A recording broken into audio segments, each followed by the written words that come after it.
What is up, ladies and gentlemen? It is your friendly neighborhood BJJ podcaster, Rafa Esparza, coming to you with another great installment of the Grappling Hour. We have some friends from Thug Trials, that is Thug Trials, making their return back to the show here. But before we get to them, a few quick reminders. First and foremost, if you like the show, and I hope that you do, I would love it if you check us out on our Patreon. That is patreon.com/Grappling Hour. But Raf, what do I get if I go to patreon.com/Grappling Hour? I will tell you. For just $5 a month, you can see my interviews 30 days before anybody else. And for a few extra dollars, see extra bonus content not available anywhere else, including tape studies, match breakdowns with the athletes going over their matches in both fights and grappling matches. We also do a segment called Roast Raf, where people roast my competition footage. Your favorite, my least favorite. And we also do a segment called the Grappling Hour Challenge, where people get a submission card and they pick it at random, and they have 2 minutes to hit that submission on me. Again, I don't know why these are the most popular segments, but they are what they are. In the past, we have gotten people like John Combs, Cody Steele, William Tackett, and Chris Wojcik to do that challenge, and you can only see that behind our Patreon paywall. Additionally, if you want to support the show, we'd love it if you head on over to get some merch over at rafasparza.com/merch. And listen, every t-shirt, every hoodie, every tank top you get goes directly back into supporting this show. So do us a solid, give us some love, go give us some support there. It really does mean a lot. And that is rafasparza.com/merch. You can also like, comment, and subscribe wherever you are watching. So if you're watching on Instagram or even on Patreon right now, that is happening. You could be watching this on Patreon. And it says, I see it on live. I need the Patreon. I mean, you better see it on live on the Patreon, brother. It's easy. Give us money. That's really what it comes down to. That's how this show works. All right. Last couple reminders, guys. If you want to support us, you can do those things, but like, comment, and subscribe wherever you're watching. Last but not least, this is a big one. If you want to join us on our Discord, you can find us at Grappling Hour. Let's talk about our guest. Today, we have Tristian Brown joining us again on the show.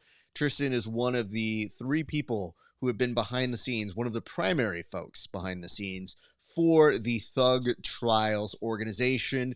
Tristian just got done doing a great event, so they said, you know what we're going to do? Another one happening out on February 14th. Please welcome back to the show, Tristian Brown. Tristian, how are you doing, sir? I'm doing fantastic, Raph. Thanks for having us back. I got to tell you, I didn't know, I didn't realize you had a Patreon with all that stuff on it. I'm actually going to check that out. I highly recommend it. It's the easiest way to see people's stuff, because what ends up happening when people do my show, inevitably, I will say those things on air, and I will say them with them on the other side of the show. And then they will go, when will my stuff air? And I'm like, I feel like we covered that. Having said that, you were combing your hair. I did see you in the cheat monitor. Not you, but sometimes they're doing something to be off. Oh, I was. Yeah, 100%. Yeah. I mean, I don't have a lot left, but you got to do what you can with it. You look great, sir. But you have also dressed up for us. What is this jacket? Is it just that it's cold where you are right now? No. So this is my new, this is my, I was actually just, I was out the other day. I don't know how to explain this. I went to a barber shop, like a new one, because I lost my old barber. And I went to a new barbershop, and it's like a barbershop / men's clothing store, which was weird, but kind of great. And they had this jacket, and I loved it, so I bought it. And I guess it is kind of fancy. I had some meetings today, but I'm not. I mean, other than this, I'm wearing like jeans. It's just a nice jacket. I don't know how you do business, so I don't know if that is a normal occurrence. But they do say dress for the job that you want, and you, sir, are in the promotion business. You need to have something that makes you stand out, and I just thought you looked like $1 million with it, so I think it's a good choice. I appreciate that. Thank you. Yeah. I used to work in finance, man. I wore a suit every single day, and I told my wife, I was like, when I left, I'm like, I am never wearing another suit in my life. I do occasionally, but I'm a little bit of columns A and B.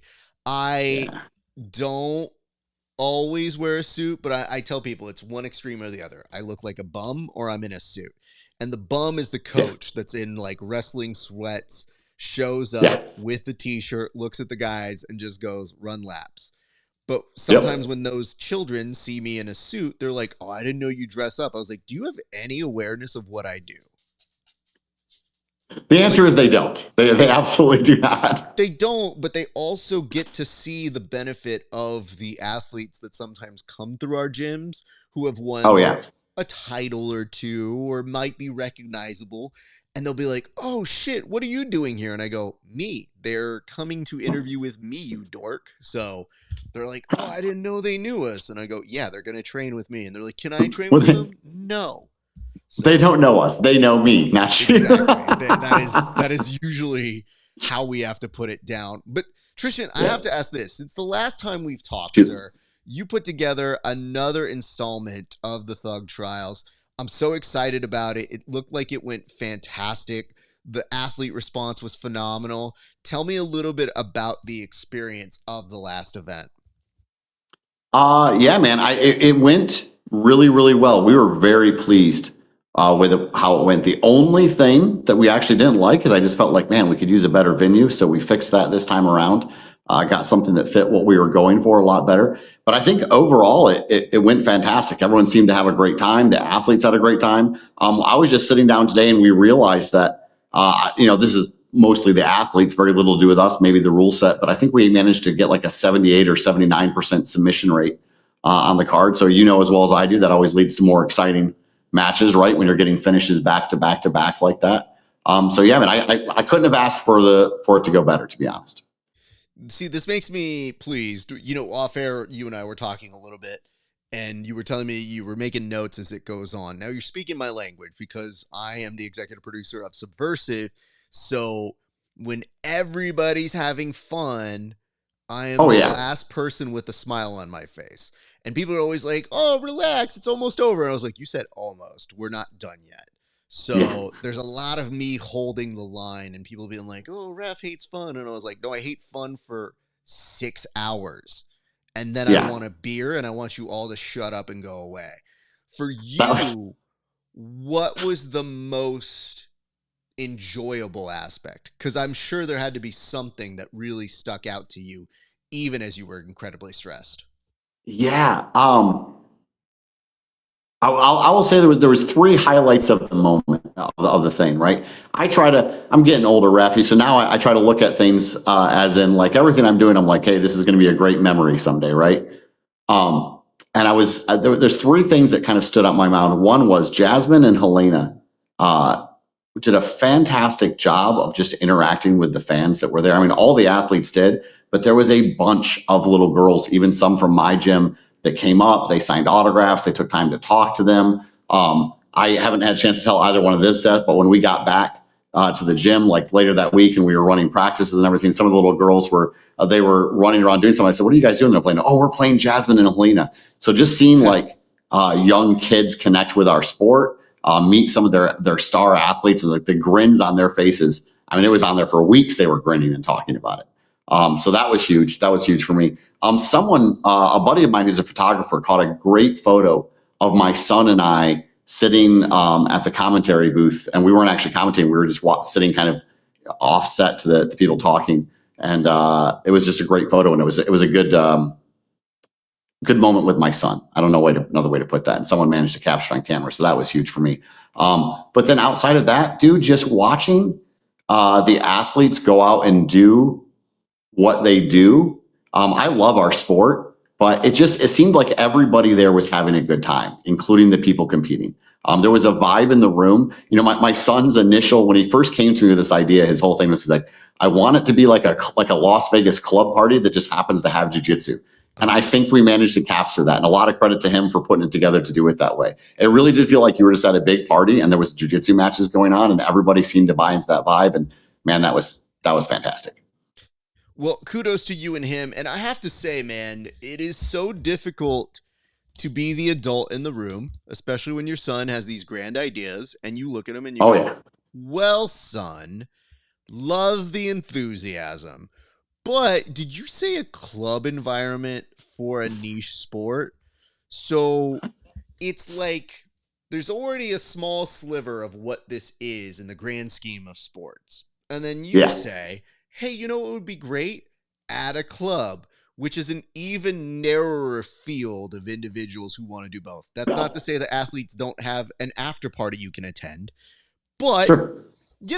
hey, those are usually sponsored or somebody's big idea. Yours is not to do that. Yours is to primarily have action first and an atmosphere that feels very welcoming Yes. or fun like that. So I'm glad that you have been supporting him because, full disclosure, when you brought him on the last time and he's like, we're going to do this and we're going to do that. And I was like, oh, well, Tristan, how's that going to work? Because I know where the money is and I know Yeah. where the foundation is. And yet Yeah. you have done what I think great fathers do, which is you have set your son up for success, which is I'm going to shape you here and give you the reins to do what you want. And we're going to learn responsibly what it's like together to come in. And I'm going to treat you like a partner, not always like a son. Yeah, yeah. There's been a few of those. There's been a few times. I mean, he knows this. When he sees it, he'll agree with it. There's been a couple times we had to sit down, and I've had to be like, "All right, look, we're gonna have a business meeting. This isn't father and son talking right now, right? This is two business partners. We gotta discuss this really, really bad idea that you have." And I'll be honest, that's a way more wholesome thing than sometimes when my guys at my organization or the people I work with, where I go, I'm not blood related to any of you guys, so I'd have no problems yelling at you. And they have seen me when not super happy with things, or I think the worst thing is when you're just neglectful for something on staff where you go, hey, listen, you doing this isn't a big deal if it's just you. But if it affects the whole team and it's going to set back hours or it's going to make the team stay longer as a result for you, on behalf of the team, I will respond accordingly. So I think those are the hard things to teach people, which is, hey, man, you showing up 30 minutes late, not the end of the world, but if people were counting on you to start, it is the end of the world. So my dad, not to get into my history or derail your show, my dad was one of my big mentors in life, and he ran several businesses very successfully. And he used to always tell me, he'd be like, "You have to scale things, right? You have to look at things and go, yeah, this works when it's 10 of us. Does it work if there's 500 of us doing it? Right? It's fine if 5 employees do that. What happens if 50 do it? What happens if 100 do it? What happens if you have a 500 person corporation and everybody here decides to behave themselves that way? Is it good or is it bad? Right? And then sometimes people just don't think that through, man. And you're right. They'll just be doing small things. They're not a big deal when you're a small company or when there's 5 of you in a boardroom or 3 of you at lunch, right? But suddenly when there's 10, 20 people or 40 athletes or 500 people there spectating, now those become really big things, right? Mm-hmm. And listen, I'm a big proponent of a lot of times if you can give me heads up, I can make a lot of stuff work. It's when I have to look at somebody and they tell me, why is this happening? And I go, I'm so sorry. It's a good question. I'll look into that. I'll be right back. I would also like to know why that's happening. Sir, can you hand me that shotgun there? No particular reason I need that. There's a lot of that. But I'm so glad that you had these great things. And again, the top tier talent that you had the last time, between, Keith Kokorian, one of the nicest human beings in the world who delivers. He is, man. And then even I believe you still had Steve Joachim, who Captain America, sweetheart of a human being as well. Like just really good people who I liked. And you were able to provide that atmosphere and do that for a lot of good people. Yeah. So I guess that begs the question, why on earth are you guys doing an event on Valentine's Day? Do you not understand this is already a weird dude-centric world where the few dudes who have a significant other, you are now telling them you are screwed? Well, so my theory here is that most of us in jiu-jitsu don't have a significant other, Rafi. For sure. I'm joking. Hold on. Maybe we should be trying to push the idea that some of these goons could do well to learn how to talk to a lady every once in a while. in a healthy way. So yeah, I don't know Yeah. that we want to lower the expectation, but still by February 14th. That's fair. That's fair. Yeah, that was more venue related. Originally, we weren't doing it there. The venue we were originally doing on the 7th, and our venue had kind of double booked us, which was not their fault. It was one of those screw ups that could have happened to anyone. Like you said, somebody else had to be on the receiving end of what we were just talking about. Where I was like, "Why is this happening?" And they were like, "I do not know." It was just an unfortunate thing. We talked about just putting the entire thing off. They offered the next weekend, and we just made an executive decision. Like, all right, let's try it. What we did do, our current venue that we're using is at a like a conference center essentially that has it's not attached, but there's a hotel related to it, a very, very nice one, where we're housing all the athletes and stuff. So we talked with them about, okay, if we're going to do this, let's try to make it like a holiday, like a Valentine's Day weekend thing, right? Where we are offering, there's going to be rooms, there's going to be like packages that you can purchase. So you can come, you can watch the show, you can spend the time, so you can spoil your lady a little bit and also watch a pretty cool show. That makes sense. I mean, that's our theory. Do you expect people to bring a Valentine there? Is there any marketing that's going into this that's like, do you have, you know what you need? You need somebody selling roses there. You need somebody. Oh, that guy, like when you go to restaurants and there's that guy going around handing roses to all the ladies. Well, again, still fine line in jiu-jitsu between creepy and weird. Yeah. I do feel like if you have someone selling it, the real key is this. What you want is to make it so that what they do is almost like somebody at an event who goes, flowers for the lady, which they're really saying like, hey, deadbeat, do you actually want to be good to the lady? You brought your woman here on Valentine's Day. Maybe we get her a rose. How's that sound? Listen, I'm just saying, off the top of the dome, could be an extra $500 cash that night. You're not wrong, man. I'm just You're thinking, wrong. bro. I like it. I'm gonna leave here and go ask my wife what she thinks of it, and she's probably gonna be like, "That's a great idea." And you know what? You better make sure you take one of those roses out for her. That's the real key. Always. You can't have a great idea for other women and then forget your own lady. So no, I think that's the real mark of a true marketing genius. So yeah, like for you guys though, you hit me up the other day. And when you did, you said, hey, you know that event we did the last time? And I said, yeah, it looked great. You go, okay, we're doing one even better with bigger names. So what can you tell us? Like, who is on the card thus far? Ooh, man. Okay, so I'll tell you who's on the card, and then if you're cool, that I'll tell you the one we're going to announce today. Anyways, I was just trying to find a really cool way to announce it. Maybe this is a cool way to announce it. So on the card already, our main event is Keith Krikorian versus Gabriel Souza, which is obviously a rematch and a pretty exciting one. I'm personally very pumped about that. I will say the thing I think Caleb does really well is he makes matches he wants to see. And that tends to pay off, right? Because he's been following jiu-jitsu since he was like 10 years old. He's a massive fan. So we have him on. We have UFC legend and Hall of Famer Rory McDonald against Christian Triosi. We have Jacob Couch on the card. Helena Kravar is competing. Jasmine is going with Ali Wolski. I don't know if I'm sure you've seen the clip of the nice little up kick that she delivered at Trials. So we're gonna be running that one back. It's a stacked card, man.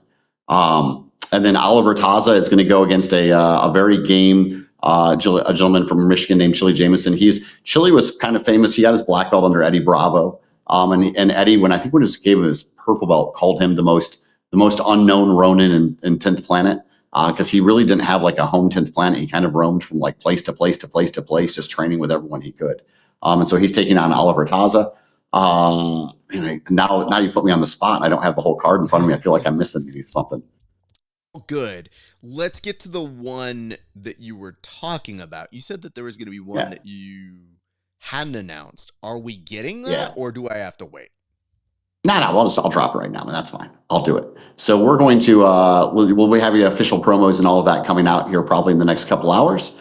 But we are going to have Wagner Rocha versus David Garmo. Thank God, because Garmo had to pull out of the last one, and I was so bummed. But I also know he has competed so much, he's never pulling out unless he has to. So Oh yeah, man. He sent me a photo of his foot from trials, and he was like, "I'm really sorry, bro. I'm not going to be able to make it." And I was like, "Yeah, that's fine, man. It happens. Injuries happen." And he sent me a photo, and I was like, "Dude, I don't need proof." But then I looked at the photo, and I was like, "Oh my god, dude, your feet is like his foot was like twice the size of his other foot, man. yeah, and It was grotesquely large." and I looked at because I think you guys or him posted it up, and I was like, I believed you. I didn't need to see Yeah, it. I didn't post it. I would not have done that. That was him. I was like, "Oh my god." Well, again, there's several people. I mean, you and your son run the account, so Yeah. maybe you Yeah, guys that's true. post it. He could have posted it. That's true. I have access to it just in case I ever need it, and he mainly runs it. But that is very true. He could have posted I'm it. just letting you know. There are some times when Subversive sends something, and I go, "Did they?" Somebody will Did they go, though? I no, don't remember they'll message saying me and they'll be that. like, "What did you send us?" And I was like, "I didn't send you dick. What are you talking about?" And then I go back and I read. I was like, "Oh, somebody else sent that." Yeah, okay. They Yeah, know when they yeah. hear it My from me if it sounds like me. my favorite is when it's something that commits me to something. You know what I mean? It's like, well, we agreed to that. I'm like, we did, man, we did. Dang it.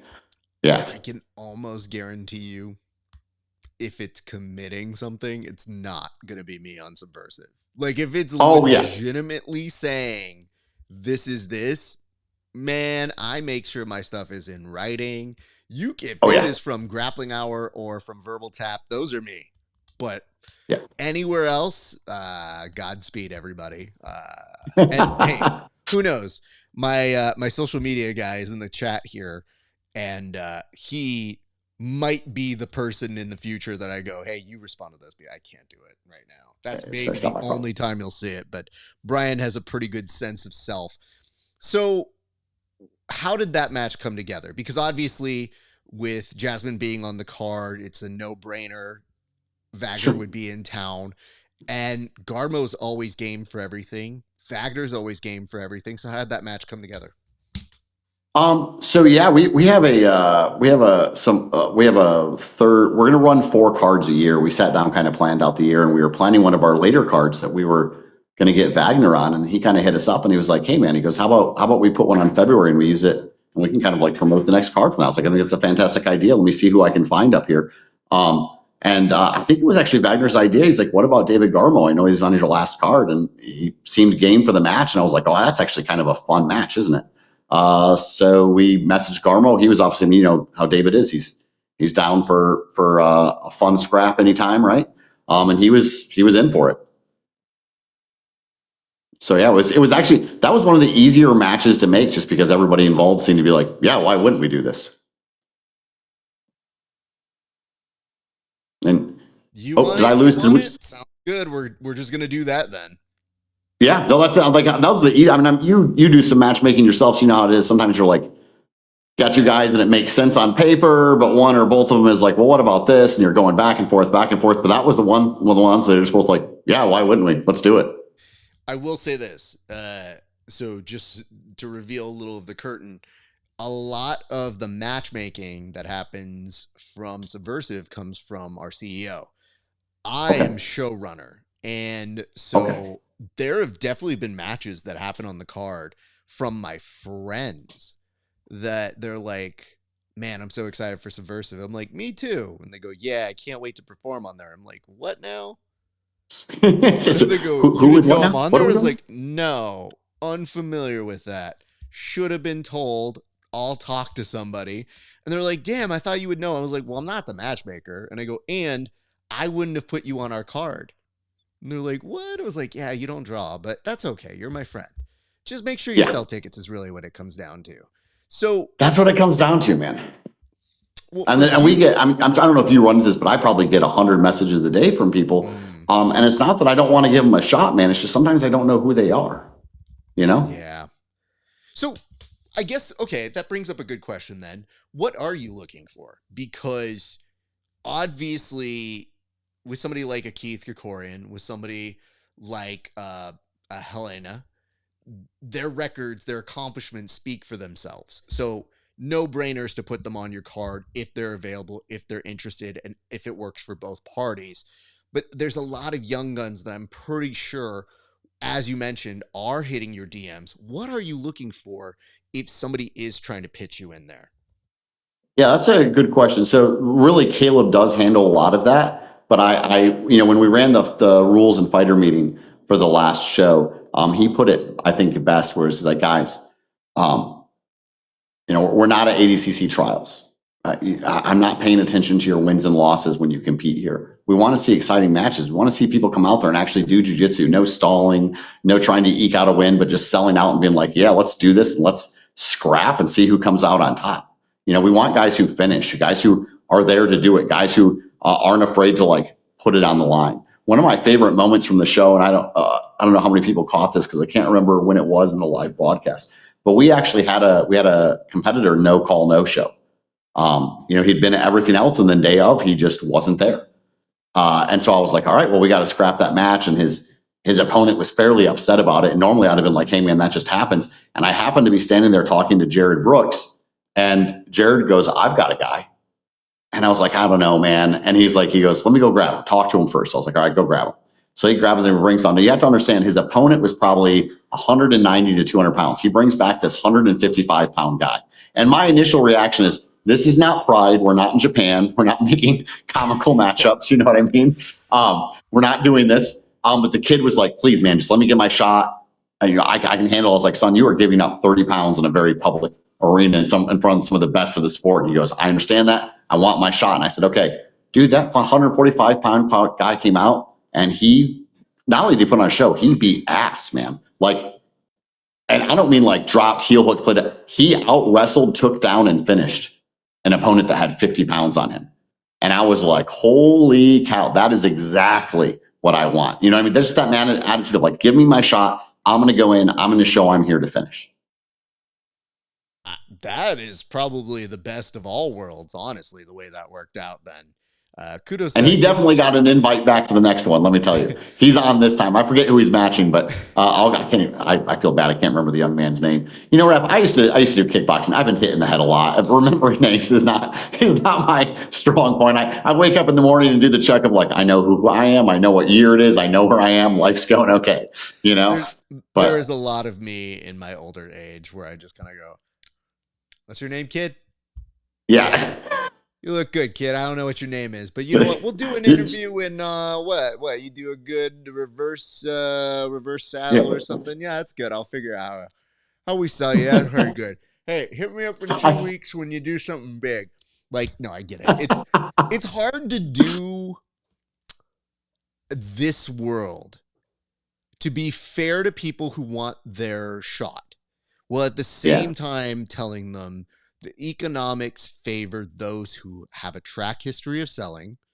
Wins are nice. They're not everything because, some people will eke out that win, as you mentioned. But it is hard to take somebody more seriously if they don't have a series of consistent wins or big performances. So they're basically asking for you to take a big leap of faith. So even though your son handles that business, if I were looking to get on and I don't have the luxury of being, let's say, at your event where I have this major opportunity, what are you looking for in the chat? Like, are you looking for somebody to send maybe a video clip, highlight package? Are you looking at people to like put you in the direction of like a short synopsis of what they are? Like, literally, what is the best version of an elevator pitch for you? Yeah, that's so funny you say that. I was gonna say, man, like, just hit me with your elevator pitch, right? You like, if you messaged me and I've opened it, you've got my attention. Right. So this is your chance. And no disrespect. Like, I appreciate that people are like, hey, man, I'd love to be on the show. That's great. You didn't articulate why you should be on the show, and we've never met before. So now what you're basically asking me is, hey, would you like to spend the next 2 hours going through my social media and looking me up online and trying to see if you're worth it? And it's not that I wouldn't do that. I just don't have the time to do it. I'm not trying to be cruel or a dick about things. So I'm just like, I don't have the time, but I just don't, man. We have a lot going on. We get like hundreds of messages every day. And so, yes, like if you're sending something, explain to me why you should be on. If you're like, listen, I'm only a blue belt, but I have 1 million followers and I've won these things, I'm going to look at that. Right. Or even if you're just like, look, I'm not very well known, but I absolutely believe in my abilities. Here's some clips. Here's me beating so-and-so. Like, make a case quickly and succinctly for why we should look at you, because we are looking for people. And one of the favorite things, one of the things behind all of this when we started is we really wanted to run it in the Midwest as much as possible to give the Midwest grapplers a chance to kind of get their name out of there. I feel like the East and West Coast a lot of times kind of dominates the jiu-jitsu and wrestling scene, and Michigan especially. We're a wrestling state, you know. We're not a very wealthy state. There aren't like our big city is Detroit. I don't think it's any surprise that Detroit isn't exactly like Los Angeles or New York. You know what I mean? As far as like wealth. So a lot of schools here, they can't afford big football stadiums or any of that stuff, but they can afford wrestling mats. Everybody in Michigan wrestles. If you are a male who grew up in Michigan, you have at least been on a wrestling team at one point in time in your life, I promise you, right? Like the vast majority. And we have a lot of people here. I'm not trying to be rude with this, but I would just say, like, in the East and West, a lot of the guys I meet who compete or who do jiu-jitsu, they're like, yeah, I'm a hobbyist, you know, I'm a doctor, I'm a lawyer, you know, I have this nice house and I also do jiu-jitsu. And here in the Midwest, you'll have a lot of guys who are like, oh, no, I quit my bigger job and I work these part-time jobs so I can focus on jiu-jitsu, right? There's a lot of guys here who've sold out to it. It's their life. It's what they do. And we wanted to give them an opportunity to pop out and make a name for themselves on the same card with some of the bigger guys. I'm saying all of that to say, like, there's a lot of them. So there needs to be something that catches my attention. And I'm not trying to sound like, like, oh, we're so important, you got to keep our. I'm just saying, like, logistically, it's very, very hard for us to tell people apart when you're, like, I'm sure you've dealt with it. When you get 20, 30, 40 messages, 100 messages of people saying, like, hey, put me on your card, put me on your card. It's very hard to sort through those and be like, okay, cool, who should be on our card, right? But yes, if you send me a video clip, if you send me some, like, just sell yourself. It could be a paragraph, whatever. Like, this is why you should put me on. Can just, one of the most effective ways I saw, Ephraim, I don't know if you know him. He's more of an East Coast guy. But we were out at Arena Grappling with Caleb was competing on that. This was before our last card, about 3 weeks before, maybe 2. And Caleb was competing and he won the 135-pound belt, and they gave him the microphone and they said, anything you want to say? And he goes, yeah. He goes, Caleb Brown, you run Thug Trials. I know you're here. Give me my shot, bro. Give me my shot. I promise I won't disappoint. And I looked at Caleb and I go, what are you saying? He goes, how do you say no to a kid who does that? Right? He's begging for it. Let's give him his shot. And we did, and he performed, and he's coming back, Oh, that was a long answer, but that's my answer. No, that's good. Again, this helps. You were just saying, how do you say no to a kid like that? And I just said very easily. Like, I could tell you a dozen different reasons why. See, I need to be more like you. My wife tells me I promise. She's like, you got to tell people no. You just got to look at them and be like, no, we're not doing that. Listen, I think I am fair. I can be a harsh critic about a lot of different things, but I'm also the first to recommend somebody if they don't make a good fit from my organization to somewhere else. Just the other day, there was a organization that I don't work for, but I was happy to put somebody up for. Now, I don't know if the other person wants it. I don't know. I hadn't talked to them. I just said, hey, look at this guy. And they're like, oh my God, that dude's perfect. He'd be great. What do we? And I'm like, you should know this about him. He does this, this, and this, and this. And I think that's the way it has to work, which is, listen, I can't put 400 people on a card one night.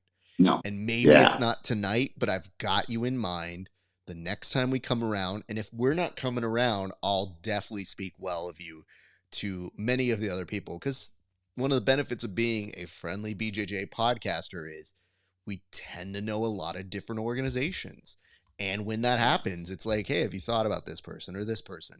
And when I look down your social media, I see the list of people that you guys had. And obviously top tier stars are going to be up there. And then I see, like, even Delio, who competed on the Subculture show.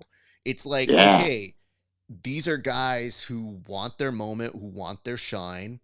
I think the best thing we can do as people who have somewhat status in the world of jiu-jitsu or who put on our own events is just give them a template. But more than anything, the onus is on them to convince us to give them the time, because it's not just, hey, I'll give you something. That's theoretical. It's you're asking us to invest our time in you. Thus, it's not bad or out of the reason to say, sell me. And really, it's within their best benefits to figure out what their best marketing angle is. And I tell our guys all the time, invest in a good highlight clip, update it regularly, give me a short paragraph about who, what, where, when, why, where you win, what you've done, what you want to do. And, sometimes tell us like, hey, listen, I'm active. I'm competing on these things or that thing. And I will do this event for you and I will sell these tickets. Because if you make it impossible for me to not put you on my card, guess what? I can find the room. But if you're an athlete that just says either put me on or don't. Yeah. Well, so it's like, it comes back to like when I was younger and interviewing, you're out there trying to make a name for yourself, right? Just in life in general. It's like, you don't go into a company and tell them all the things they can do for you. You're there to tell them what you can do for them, right? Sell yourself. Like why should I have you in the show? Not why are you great at jiu-jitsu? Why should I have you on the show? Right? Like what benefit are you bringing? And again, not trying to make it all about me. I'm just saying, like, realistically, we're having a business conversation if you're asking to come and be on my show, right? So like, realistically, what are you bringing that makes you unique? And I'll tell you on like the negative side of it, I'm not going to say any names or anything. I'm going to keep the details to script, like boring enough that this guy won't even be able to tell that if I'm talking about him. And this could actually apply to a few different people. There's one guy who's asked repeatedly to be on our show. I have seen him compete and I have seen him stall out to win more often than anything else. And hey, listen, props to you. You're winning. If that's what you care about, dude, that's fine. That's your right. That's awesome. I hope you're a world champion someday. It's just not what I'm looking to put on the show. You know what I mean? Someone who's going to take somebody down, hold them down, and just try to like grind out the next 5 minutes. Well, I thought you said we would keep that in confidence, and yet here you are telling the people an application to be on Thug Trials. I'm saying you got to go for finishes, bro. Finishes. Well, bro, I'm going to stall my way. If I got one takedown, that's good enough. At my age, it's a miracle if it happens. Dude, and how old are you? I am 43, sir. I am 44. I'll be 45 in May. I am actually with you. If I manage to get one of these young men down in a wrestling exchange, no, I am holding you down. You are absolutely going to get mounted, and I will chase smother submissions for the next 4 minutes. And we're at a point now, and I don't know if you guys ever see this on our page, but I'll come up with dumb games. So I'm a huge pro wrestling fan. If their shoulders are ever on the mat, I count like a pro wrestling pin where it's like 1, 2, 3. And the worst part is usually by the second time the foot comes down and makes the sound, out of instinct, these guys will like kick out and they'll be like, wait, what is that what I thought it was? And I go, yep. So last week, training with some boys over at Pasadena's Fight Academy, excellent MMA grapplers. This one dude submitted me. I was trying to get it back. It was tough. This dude's really good. But at the very end of the round, I caught him with the shoulders on the bat. And I said, how much time do I have? I was like, I think I have enough time to get a pin. And I literally counted out 1, 2, 3. And then he realized, he's like, shit. And everybody in the room saw it. And he goes, I just got pinned. And I was like, we didn't agree to this. It's not an actual rule of jiu-jitsu. And I was like, hey, man, you submitted me. He's like, damn it, now we had a draw. And I was like, oh, I didn't think it. Yeah, it was a draw. Exactly. Me too. Yep, that's exactly what I thought. I just thought I wanted to have something fun. I thanked him, for like letting me come to the gym. And he goes, bro, I can't tell you how funny that is. And I go, yeah, dude, when you get old, you have to find other ways to win, especially if it's boring. I used to, what I do with the young guys, I used to train with this guy who was a pro fighter. His name was Terry Van Avery. Funny guy. Shout out to Terry. And he had what we called the Terry Van Avery rule. He would try to tap you as quickly as possible. And then if you tapped him 4 times after that, he would look at you and go, doesn't matter, man. If we were in the woods, I killed you with the first tap, so I win. Every tap after that, only the first tap matters. Nothing else matters. So I hit him with that. It's like, man, you got me 4 times, but I got you once. Guess I still win. It is very funny. That is a good mentality. You know what I found, though, is I think that is inherently happened when people have asked somebody how a roll with me went, and I thought it might have been even. And then I realized psychologically, if I did tap them first, that they've gone to other people and they're like, he beat me up. And I was like, actually, it was pretty even. And they go, no, they said you really beat him up. And I was like, no, I got him first. And they go, oh, well, I guess that would have counted more as murder if you beat them first. And I was like, what? Sure. And then I just own up to it. I go, yep. They're not wrong. You know what? They're not I'm good at wrong. jujitsu. I can't put this up. Yep, that's what it is. So Yeah. you were mentioning that there were things that you were looking to improve. Are there any things that you can disclose to us right now that people can expect when they come to your event this time that is a little Yeah. bit different, perhaps, than the previous experience of seeing it live?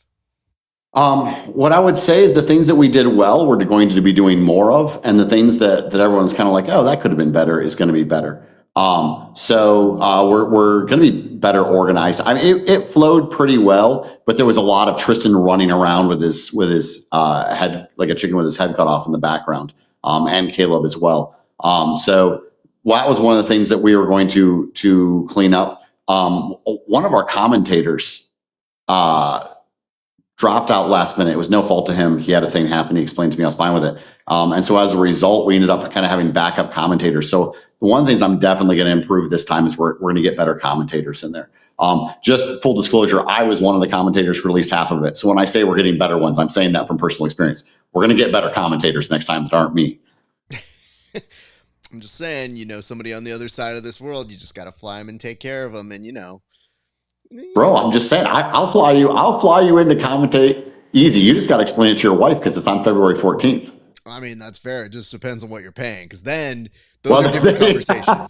Because that's a very valid point. she is very clear about, I work in game shows, and a lot of game shows have to fly out of country to film, and they go to like Europe or Scotland or England, and her main motto is, what's the pay? And if it's a price she likes, she's the one that's packed the bag, and she's like, bye, I'll see you in 6 weeks. Or, that's fine, that's 2 weeks, you can go.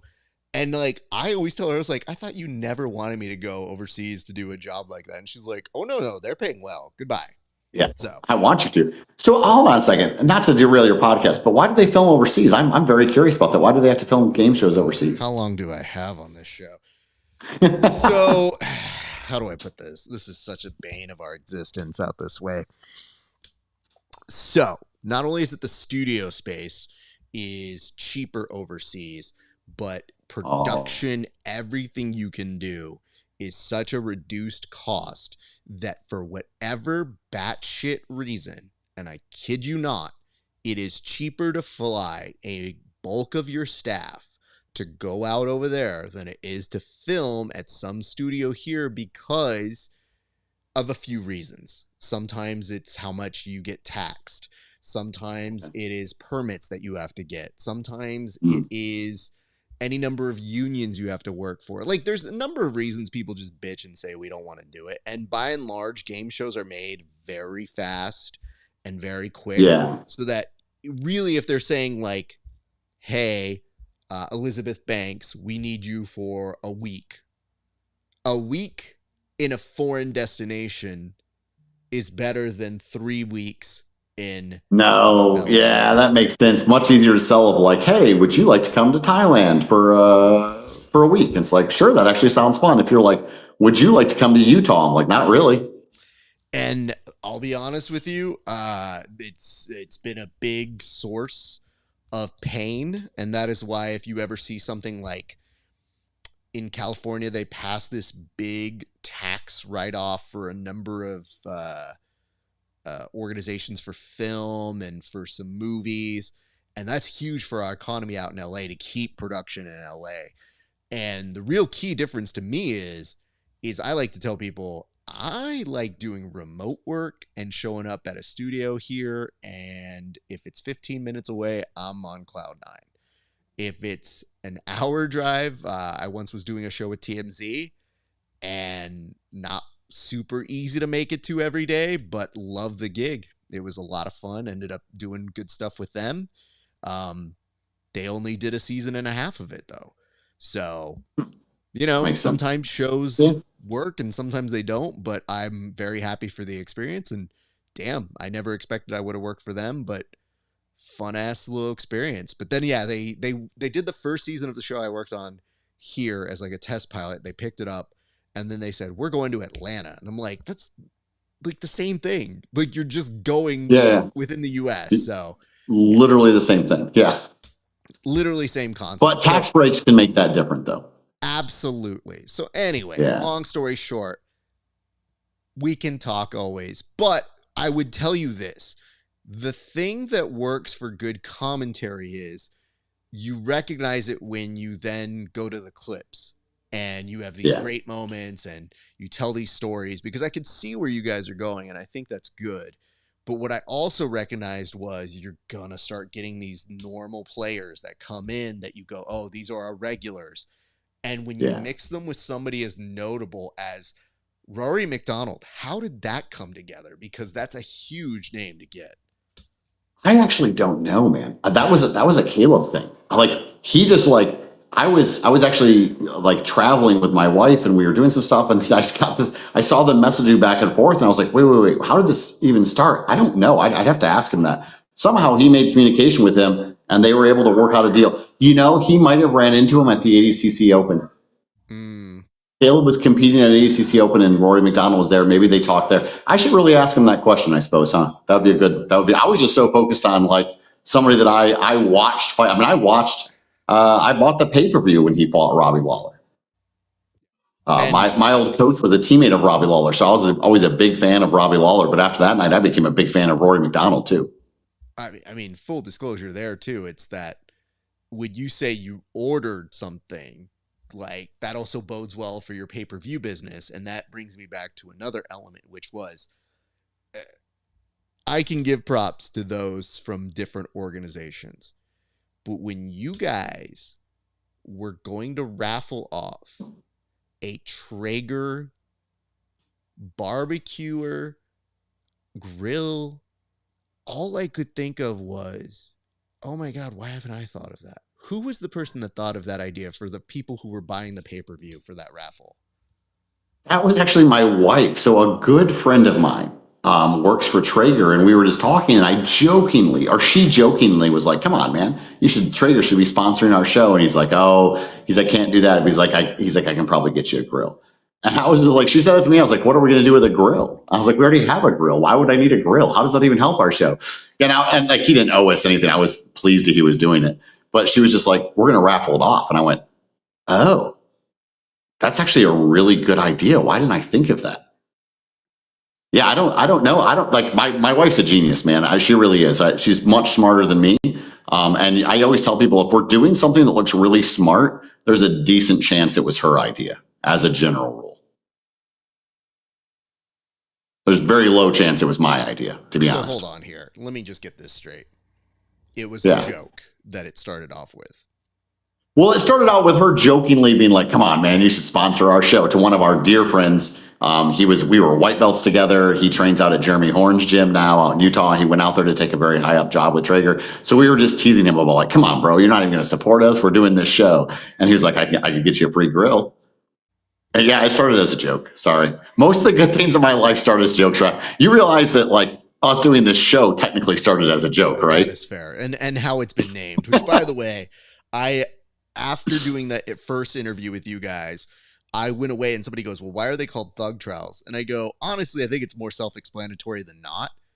And they'd go, "Okay." And I go, "Well, why do you think they called themselves Thug Trials?" And they go, "Did somebody call them a thug?" I was like, see, there it is. As crazy as you think they are. So yeah, I mean, I think that's pretty good. I'm just trying to figure out how I can joke with other people like that Traeger, so that I can just be like, "How did this end up? What are we talking about here? Is this some Bitcoin? What?" Well, so it was also like, that's a double-edged sword though. It's a double-edged sword though now, right? Because now people have been like, "Well, what are you raffling off this time?" And I was like, "Well, I don't know. I didn't really have a plan for a secondary raffle. I guess I'll have to come up with something." It's going to be this whole thing we're still going to be doing like 5 years from now, and no one's even going to remember why we started it. Every time I'm going to be like, we got to raffle off something.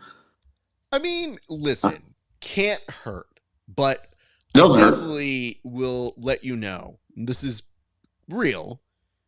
I went back like the news chief in Spider-Man, like J. Jonah Jameson, to my team at Subversive, cigarette in mouth, and we're like, "Wow, we don't have a fucking Traeger that we're selling off. We need to be working like these people. And I just showed them, and they're like, what do you mean? And I show them, they go, oh, they have a Traeger. And I was like, that's how you get pay-per-views here, kids. I need the best idea for what we can raffle off right now. And they started laughing, and I was like, I'm being really real. That's a really good idea. And they were laughing, and I just told them, I'm like, the pay-per-view business in the current economy is difficult because a lot of people are going to streaming memberships. And if you are a UFC, $13 right now doesn't sound terrible. So that makes things for the rest of us who say, how about $13 for one time? A lot more different of a proposition to have.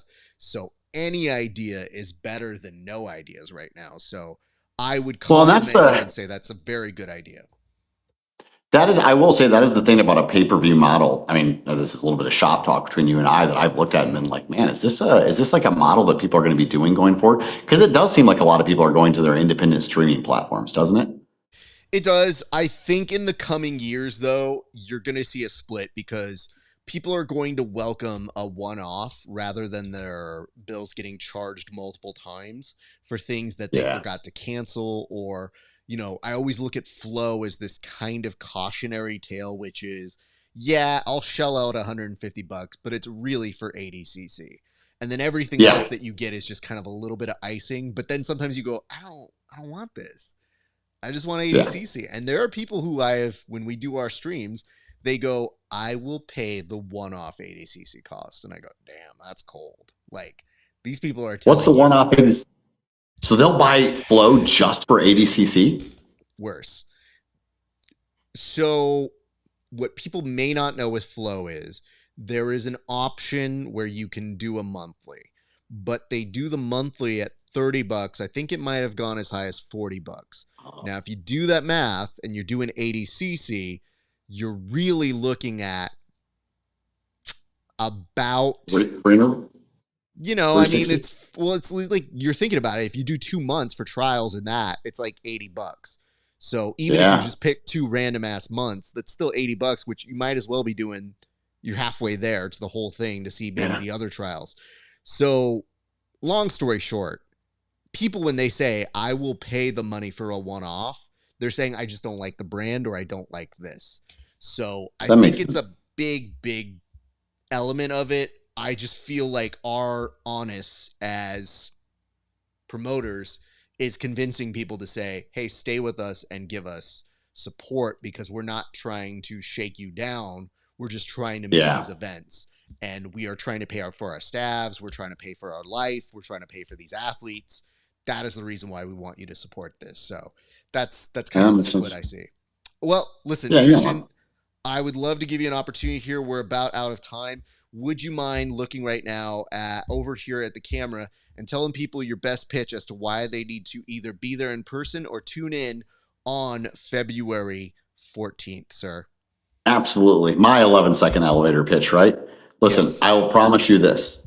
It is going to be an absolutely stacked card. We have some of the best people in the world coming out. They are pumped to be here. They are coming to put on a show. I promise you that it will deliver from start to finish. I'm not going to guarantee the outcomes of matches. You never know what's going to happen out there, but I promise you it will be an exciting show and absolutely worth tuning into. And if you can make it live, the environment live is probably one of my favorite things about it. It is an absolute blast to be there. I promise you it's worth it. Tristian, I will definitely have eyes on it. Like I said, I was so happy when I saw things really went well for you guys. It looks like a hell of fun, and I continue to root for you guys to put on a great show for all those really, really good Midwestern grapplers who need some extra opportunities to get on a big stage. Appreciate you, man. Thanks for having me on. And I will talk with you soon. Thank you so much for being here. And hey, reminders for you guys. Support them. Go check out Thug Trials on their Instagram. Give them some love. And then check out their pay-per-view that is happening on February 14th. And if you're so close to the area, go see them out in person. But in the meantime, reminders for you guys. Like, comment, subscribe. I told you that you would get a prompt if you made it to the end of the video, which you have. Your prompt right now is to tell us, what is the best thing outside of a Traeger that you would like to see raffled off? Other organizations aren't opposed to it, I just don't have random ass friends in every single department. But if you make something compelling, like what are we talking? A gi? How am I going to raffle off a gi to a no gi person? So start thinking out loud and tell me that in the comment section. So like, comment, subscribe. Check us out, patreon.com/grappling hour to see my interviews 30 days before everybody else and to get extra premium content not available everywhere else, including tape studies, roast draft, grappling hour challenge, and matches of the year or fights of the year that we interview the athletes and get their feedback on. And of course, you can get some Grappling Hour merchandise by going to raffesparza.com/merch. Get you a tank top, a hoodie, a t-shirt. And if you wear a tank top and you do steroids and it says Grappling Hour on it, we don't even care. We won't even call you. But this year in 2026, anybody who looks suspicious, who's not wearing a Grappling Hour tank, USADA. That's what's happening. Last but not least, you guys, check us out on our Discord if you want to continue the conversations that we have here on the show. That's going to do it for us today, guys. Thank you for joining in on this live episode. We love and appreciate all of you guys. You are the best. On behalf of all of us here at the Grappling